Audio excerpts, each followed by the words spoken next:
Before this video starts, I'd just like to make an announcement. I have the Liberal Tears mug for $14.99 on my website. It is the first link in the description if you want to go pick one up. Don't worry if it breaks when it comes to your house. I'll send you another one for free out of my pocket. I don't care. I want you to get your Liberal Tear mug. It comes in Liberal Tears white with the face, black with the face, white without the face, and black without the face. So pick whichever one you want, and it'll come to your door in about 3 to 5 days. So that should be epic. First link in the description. Thank you. Let's go on with the video. Defend your allegation that I'm a white supremacist. Just try. Do it. Because you're enabling it. Because you have the main platform that is spreading. What am I enabling? Because what I've talked about this evening isn't race or skin color, I've talked about values. And when the BBC did what you're attempting to do now, as 1.3 million people have seen on my YouTube channel, what they did was try to conflate an admiration for American values, for the First and Second Amendment, for freedom, democracy, property rights, capitalism. They tried to conflate that with race. They tried to say, if you're proud of your country, or you admire the values of another country, that somehow makes you a racist. It doesn't. So I ask you one final time, please justify your allegation that I'm a white supremacist. As a journalist and has a reach to millions of people, you have an obligation, and you are blowing it with this hateful rhetoric that's further dividing this country. What hateful rhetoric? You're not answering the question. White supremacists hate me. The Daily Stormer is the epicenter of white supremacism on the internet. They declared a holy war on me. They said they would never read Breitbart again until Breitbart fired me. They said I was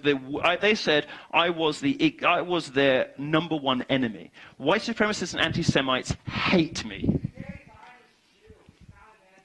I prefer the expression race mixing kike faggot, but whatever.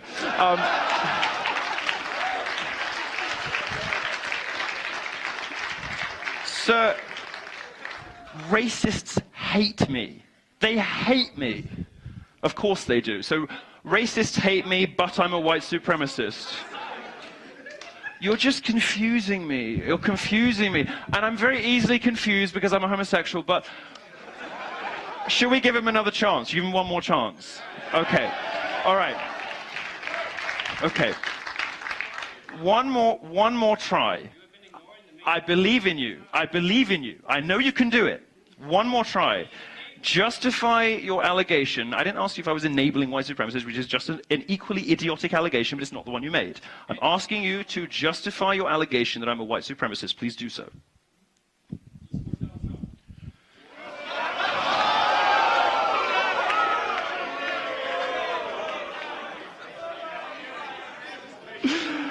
All right. I think we've had enough. We've had enough fun at the expense of the disabled. Thank you very much. I'm sorry you're so stupid. Thank you very much, everybody. It's been wonderful.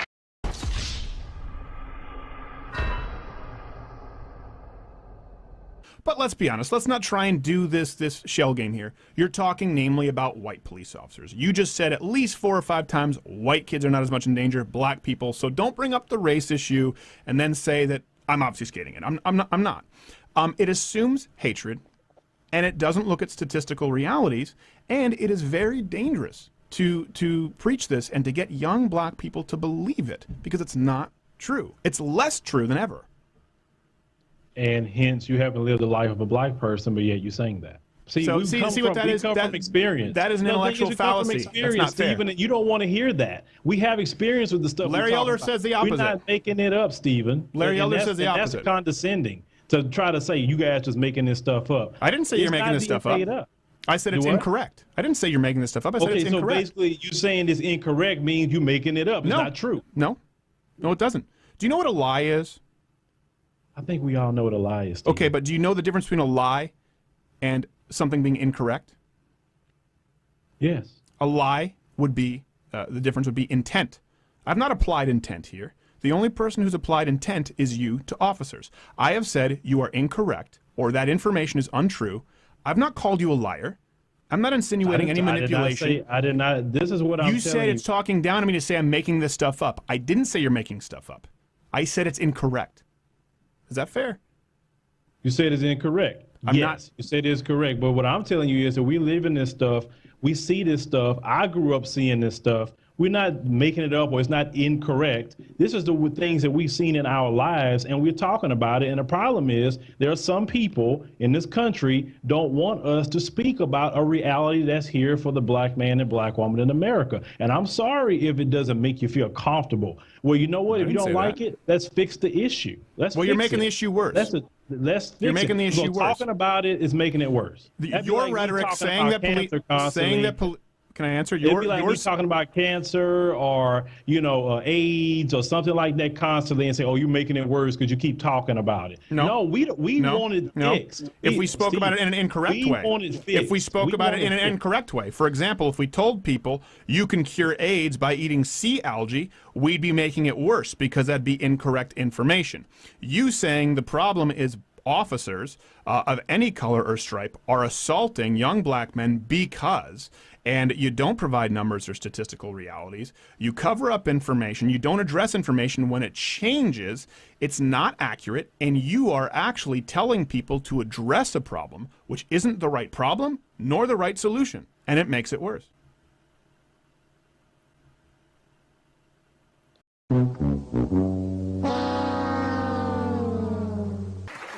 The thing about the Tracy Morgan thing, it's like... That whole thing I thought was bullshit. It was. The Tracy Morgan thing? It was absolute ridiculous bullshit. But hang on. Tracy Morgan is in some very hot water today for telling some very homophobic jokes at a show in Nashville last week. The first thing he says is, gays need to be tougher about insignificant things like bullying. And then he said, if my son talks to me in a gay voice, I'll pull out a knife and stab him. I can't stand people who everything's funny, then the shit comes around to them, and then all of a sudden they stop saying it's jokes, they say it's statements. And I'm not saying because I wasn't there, and he got like tried.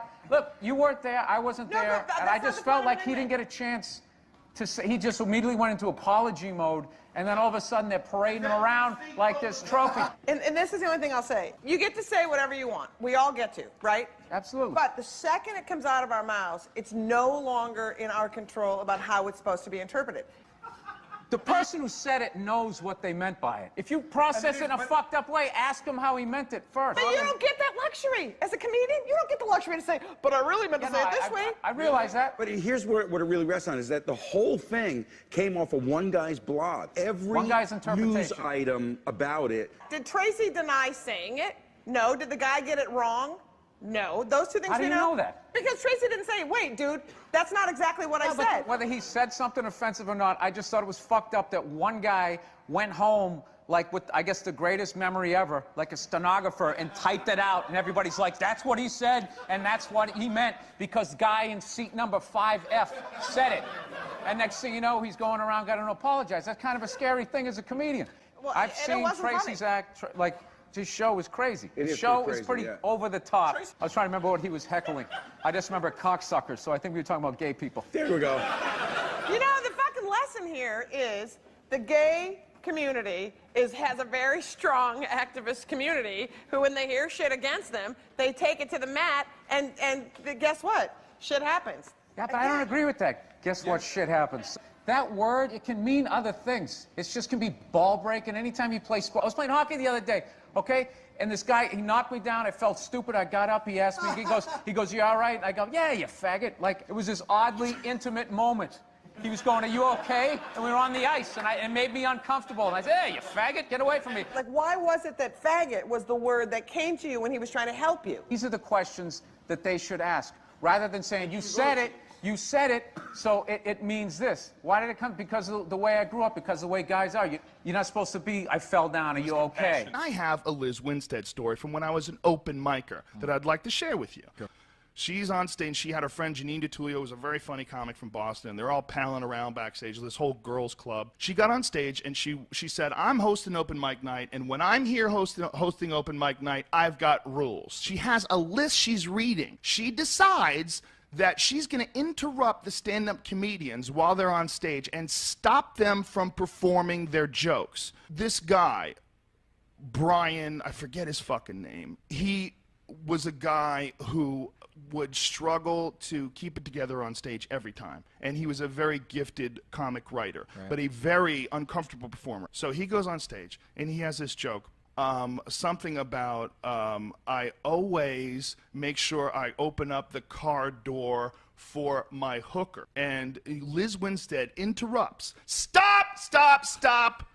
Sexism. And he says, and don't think he doesn't appreciate it, which is his punchline. Okay? So she's standing on stage right after he says that, and she stopped him. And he's so awkward, he's got his eyes closed during his fucking thing. Now, we have this idea that before feminism came along in the 60s and 70s, that domestic violence against women was completely socially acceptable. Now, I don't understand how one can come to that conclusion when the President of the United States wanted to bring back corporal punishment, which had been banned, right, in most states at that time, exclusively to punish men who batter their wives. And especially since the treatment in communities for men who were battered by their wives, of which there were many, and you can see friezes and artwork from the 1600s and the 1700s that show women battering their husbands with their rolling pins and their skillets and all of that.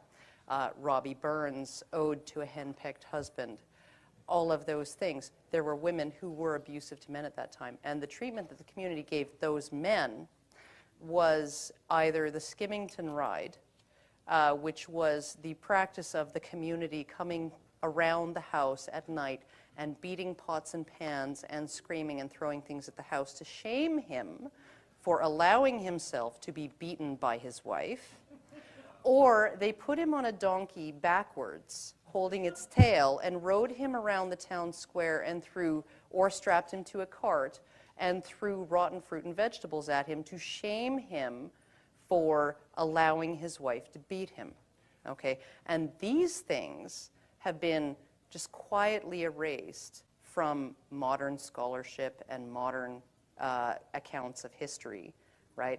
Back when we thought it was okay to beat your wife, right? When we thought it was okay to beat your wife, at least when it was extremely egregious, particularly egregious, we'd strap the guy to a whipping post and give him 30 lashes. When your wife was beating you, right, it was you that got punished by the community, right? So I don't know that feminism has a balanced perspective on any of these things. I really don't.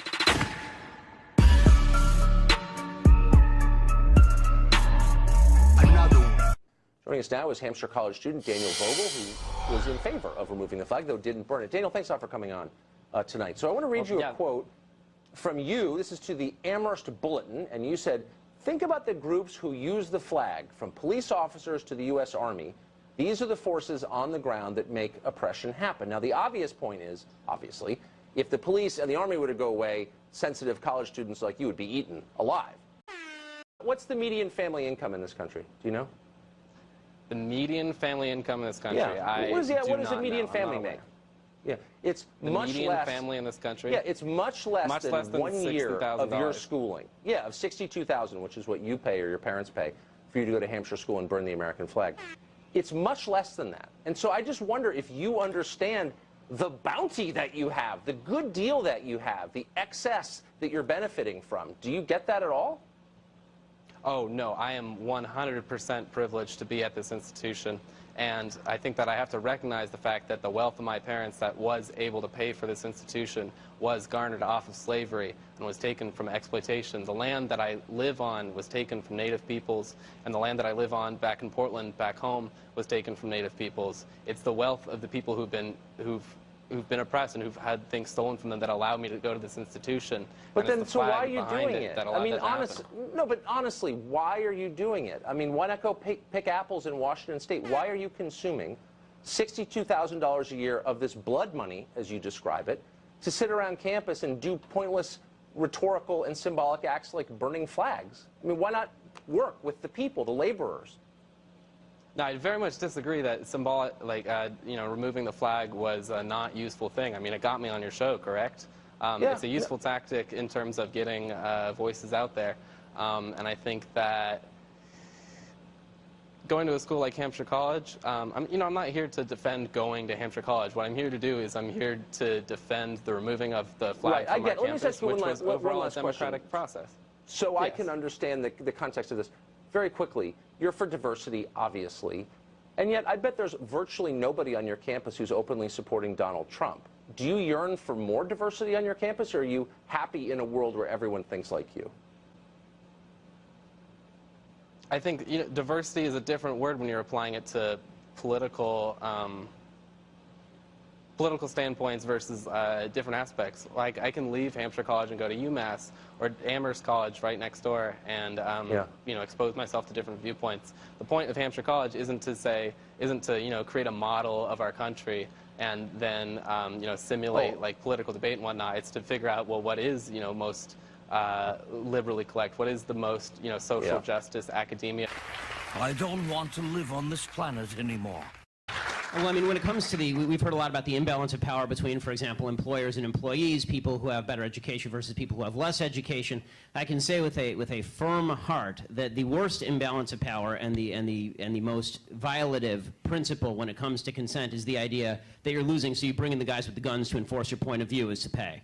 That seems to me the least voluntary system, which is exactly what minimum wage is. As far as teenagers, the reason that teenagers are not constituting a huge percentage of the people working at minimum wage is because they're all unemployed. The fact is that Washington State has an incredibly high teenage unemployment rate, and when it comes to the minimum wage in the state of Washington, as we all know, the state of Washington has the highest minimum wage in the nation. So there is a relationship with regard to teenagers. Look, in an ideal world, and I'm sure we'll get to this, I'm wondering what exactly the minimum wage should be. Why $15? Why not $35? Why not $55? Why not $100? If we are going to be ideologically consistent about all of this, are you going to fight for a $50 minimum wage? I will fight right alongside you for $1,000 minimum wage, because I want to see leftist policies implemented in the city so that people actually recognize what impact they have.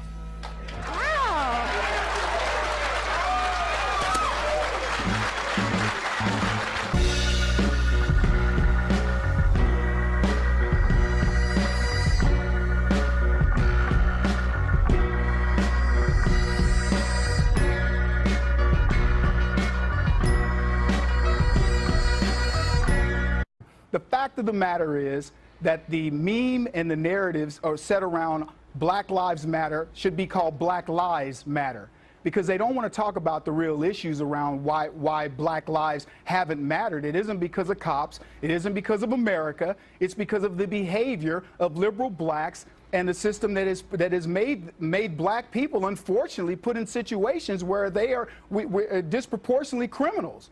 And so this idea that you can't come over the top of that and say, don't all lives matter? What, 87% of this country's lives don't matter because black lives do? And I mean, Mark, the thing is, way to get the other half to listen to you, right? I mean, how are white people going to respond to the booing of the fact that their lives should matter? Yeah, I don't think anybody disagrees with the statement that all lives matter. I don't think any of those think you're wrong about that. Protesters disagree with that. But let's listen to this in context. What was happening there was a protest that erupted about the Black Lives Matter. Obviously, there's been a lot of frustration in the black community over news of a new woman that was died in police custody again in Texas. And so no proof that that was by an intentional action by a police officer whatsoever. No, well, we should reserve judgment and wait to see how this unfolds. Like we should have in the Michael Brown case in Ferguson, which helped give birth to the Black Lives Matter movement, the fact of the matter and it was based on a lie. The fact of the matter is more than 400, about 400 people have died at the hands, unarmed people at the hands of police, and a disproportionate number, and I'm sure Kevin is outraged by this, a disproportionate number of those is black. Now, listen to why this is insensitive. But way more white people have been killed at the hands of police officers over the past 2 years than blacks have. If you look at proportions, that's not exactly right. There's a proportion more black members of the community have. But go ahead. It's Kevin's turn. Go ahead, Kevin. Absolutely. Look, that's absolute fallacy And it's what these guys do. They come on all the time. They spew out this nonsense data because they know that the least common denominator is not going to check it. It's nonsense. White people are killed in disproportionately more high numbers in percentage to crime than blacks. And you don't see white people running around talking about white lives matter.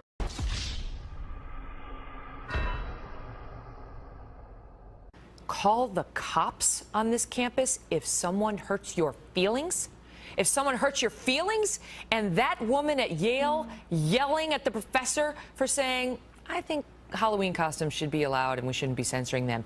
How do you sleep at night? I'm going to leave. Good, go. I mean, I look at that. You tell me, Nomiki, because you're going to defend these people. I look at that and say, I can't wait for my kids to get out there in the world against these people. I can't wait. They're going to kick some... That's my reaction. Am I wrong? Well, okay, to be fair, these are not administration, these are students. These are 20-year-olds who are reacting, and it's a very racially charged environment. You know, words matter. And so when that letter was sent on behalf of an administration official, somebody who's supposed to represent the students, to create, you look at the documents that Yale sends out, the application documents, and it's all about having an inclusive community. This guy was defending Halloween. Well, he wasn't defending Halloween. He was defending being offensive to a community of people that are being marginalized. I mean, 7% of the Yale... He was saying if you want to go as Tatiana, the frog princess, you should be allowed to. No. He was acknowledging that someone who shows up in blackface, it's okay, it's a joke. And you think that should be banned? You should, Halloween, that should be banned. And what if you want a guy who wants to dress like a girl? Should he be banned? Listen, there are the stereotypes. There's plenty of stereotypes that we have changed over time. Things that would now be totally unacceptable. We had this debate about things 10 gender years ago. expression would be offensive if you want. So Well, a that's a separate guy debate. dressed up as a female nurse. That's not for white people to determine. That's not. These things are not for the people who are doing it to determine. It is for those who feel hurt. If you feel hurt, you that's have the fantastic. right. I hope you have young kids like just exactly my kid's age. Ben, you take it. I Words understand the matter. offense. I understand you go to the race place and all that, what happened to swastika. But you can't wear the Halloween costume you want unless no one finds it offensive. Well, now the selectively offended get to run the rest of the country. I mean, this is what we are creating. We are creating a society of panty-waist fascists. What we are creating is a group of people who are oversensitive to everything and then are willing to call the cops as soon as they are offended. It's actually incredible, and it's a violation of the First Amendment, which you saw with a professor from the Mass Communications Department at Missouri telling reporters that they have no right to be there, and at Yale you have students shouting people down. If this is the climate that we're supposed to create, if this is supposed to create openness and tolerance on the campus, I'm missing the openness and tolerance in let's call the police if I'm mildly offended because my feelings have been hurt. I mean, this is creating a country of crazy people. How can you watch this and not go crazy and think that everyone who's involved in it is crazy in the first place? How about that woman from the communications department, Nomiki? Listen. Shutting down the student reporters from agree with filming the that. protests she was promoting. Guess how you promote them? Put them on Exactly. TV. I do agree with that, and I think that Josh Earnest has said the same thing. There's a very thick line between apologized now, being by the way. politically incorrect and being racist. And words matter. So when a community of people that has been perpetually marginalized at institutions across America over history feels offended, we should acknowledge that. And I think that these protests are a reflection of a community of minorities that feel unacknowledged and not respected. And so, Ben, I read your article today, and I was shocked by the language you used. You were saying that it's time for the right call the police to right now. fight. Yeah. No, but you read his column. Evidence. All this is screaming and feelings. How about like a shred of evidence, even for the incidents that actually happened at Missouri that drove this? Really? Where was the police report exactly when it came to, for example, the first N-word incident that led all of this? There was no police report on any of that. In the second incident, at the N-word at the University of Missouri, the administration investigated, and the kid's under investigation. In the third incident with the cop car, with the car hitting the Let me guy. just ask you this, because we're short on time. You tell me, Nomiki, whether we are training these kids to be little cupcakes who never have to encounter anything offensive, assuming everything you said is offensive. They never have to encounter it because they can call the cops or they can get their administrators fired, or whether it's better to educate them that there are offensive things in life. There are insulting things in life. There are people who will say very incorrect or impolite things about you, politically incorrect things about you, very publicly and in a way that you might feel very offended by. And you have to deal with that in life.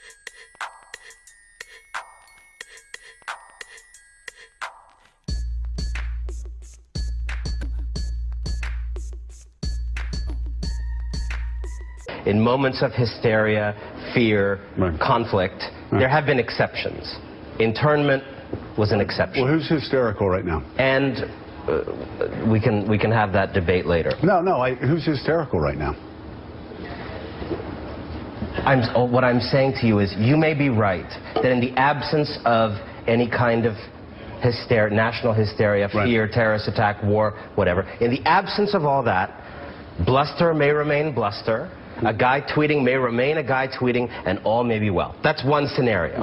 I just think we need to be alive to a second scenario that our country also gives us the basis to think about, and which I think is underrepresented in some of these conversations, which is that at certain moments, a terrorist attack of a particular kind that fills people with fear gives the president a license to do things that he could not do 2 days before. We know that with mass surveillance. We know it with torture. We know it with internment. I don't think it's underrepresented. I think the problem is that fear has been overrepresented in these papers, and you have a situation where it's the boy who cried wolf, and everybody keeps talking about him being a neo-Nazi, and then what happens is, what do you call him next after call him a neo-Nazi when perhaps somebody in the administration does suggest something that Joe, do you think of the Constitution? You read history and you know very well there have been moments like this where there have been disagreements about the appropriate level of alarmism. FDR in terms No, I'm talking about other countries that went in worse directions than we did. I'm talking about our country. But the part of the problem is if we only talk about our country,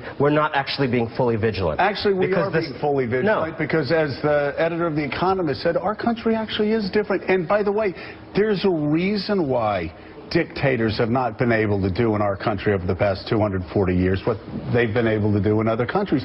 That's because James Madison put together a constitution along with Alexander Hamilton that created a system of checks and balances. They were able, that, by the way, that will, and I've said this to Donald Trump before, when he was attacking Paul Ryan, they said it on the air, Paul Ryan, he can shut you down and Joe, stop you from passing under that system of checks and balances, we were able to do torture, we were able to do mass surveillance, we were able to do internment, we were able to do segregation, we were able to do slavery. So all I'm suggesting to you is that within our tradition of things that have been judged legal, I'm not saying, let's just say I'm ruling out things more worrisome than those things. But we can agree those things at different points in our history have been considered legal and constitutional. Internment, et cetera, yes. And the internment case, Korematsu, has never actually been overturned. All right.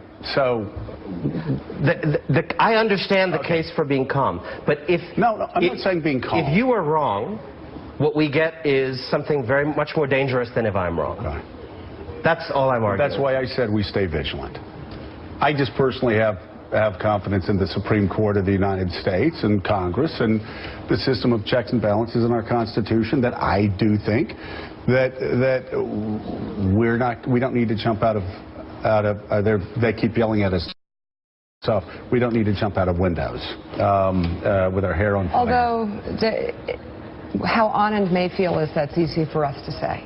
I mean, your family, Thanksgiving, talking Fear about, is not evenly distributed right now. That's fair. Fear is also contagious. Yeah, fear is contagious. And we have nothing to fear but fear itself.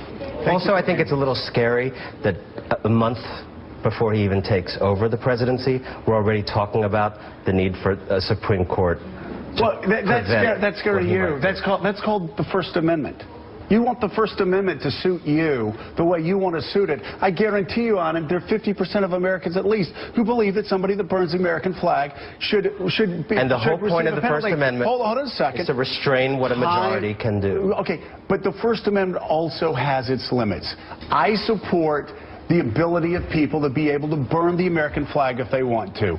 But people have the right in this country to debate it. And it does not mean that the Third Reich is going to march down our street. I didn't say Third Reich. Somebody tweeted it. We don't, okay. I don't worry about flag burning. I worry about you have the final say, and we've got to go because they're screaming in my ear. Go. I don't worry about the desire to criminalize flag burning. I desire about the punishment included in that tweet, which was the stripping of citizenship, which is outside that's the not going to happen. I'm not. He's the president-elect of the United States. And the Supreme Court fact that will he proposes it. You're not being rational now. I've got to just say this before we go. You're not being rational. If you believe the Supreme Court of the I'm not being rational for taking the president-elect of the United States at his word. Let me finish, because you know what I'm going to say, and you don't want me to say it because you know I'm right. The Supreme Court of the United States of America will never, under any circumstances, allow any...